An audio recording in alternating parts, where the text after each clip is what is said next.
Hi students, ಇದು format ಬಂದು reconciliation statement. ಇಲ್ಲಿ 3 ಕಾಲಮ್ಸ್ ತಗೋತೀವಿ ಪ್ರಾಬ್ಲಮ್ ಸಾಲ್ವ್ ಮಾಡುವಾಗ. Particulars, rupees and total column.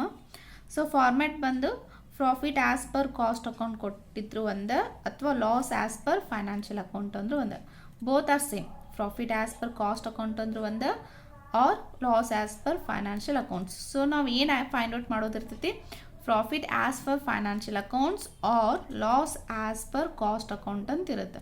So ನಮಗೆ if profit as per cost account ಕೊಟ್ಟಿದ್ದ ಅಂದ್ರೆ ನಮ್ಮ ಆನ್ಸರ್ ಏನು ಬರ್ಬೇಕು ರೀ, profit as per financial account ಬರಬೇಕು.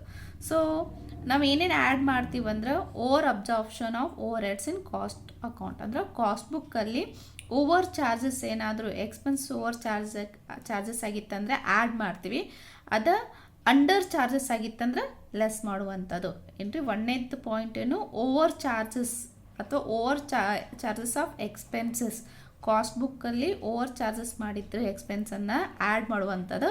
ಅದೇ ಅಂಡರ್ ಚಾರ್ಜಸ್ ಆಗಿತ್ತಂದ್ರೆ ಲೆಸ್ ಮಾಡುವಂಥದ್ದು ಒಂದನೇದು. ಸೆಕೆಂಡ್ ಪಾಯಿಂಟ್ ಅಂದ್ರೆ, ಯಾವುದಾದ್ರೂ ಫೈನಾನ್ಷಿಯಲ್ ಇನ್ಕಮ್ಸ್ ಕೊಟ್ಟಿದ್ರು ಅಂತಂದ್ರೆ ಫೈನಾನ್ಷಿಯಲ್ ಇನ್ಕಮ್ಸ್ ಏನಾಗುತ್ತೆ, ಆ್ಯಡ್ ಆಗುವಂಥದ್ದು. ಅಥವಾ ಅದೇ ಫೈನಾನ್ಷಿಯಲ್ ಎಕ್ಸ್ಪೆನ್ಸಸ್ ಕೊಟ್ಟಿದ್ರೆ, ಏನಾದರೂ ಚಾರ್ಜಸ್ ಅಥವಾ ಈ ಬ್ಯಾಂಕ್ ಇಂಟ್ರೆಸ್ಟ್ ಆಗಿರ್ಬೋದು ಅಥವಾ ಏನಾದರೂ ಚಾರ್ಜಸ್ ಆಗಿತ್ತಂದ್ರೆ ಲೆಸ್ ಮಾಡುವಂಥದ್ದೇ ಎರಡನೇ point.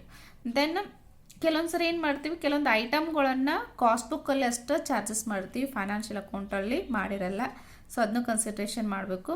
Over valuation of opening stock in cost account. Over valuation of opening stock in cost account ಕೊಟ್ಟಿದ್ದ ಅಂದರೆ ಆ್ಯಡ್ ಮಾಡ್ತೀವಿ.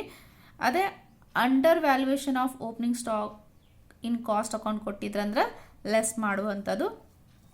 Next under valuation of closing ಸ್ಟಾಕನ್ನು ಆ್ಯಡ್ ಮಾಡ್ತೀವಿ. ಓವರ್ ವ್ಯಾಲ್ಯೂಯೇಷನ್ ಆಫ್ ಕ್ಲೋಸಿಂಗ್ ಸ್ಟಾಕನ್ನು ಲೆಸ್ ಮಾಡುವಂಥದ್ದು. So like that ಏನ್ರಿ, this is the format of reconciliation statement.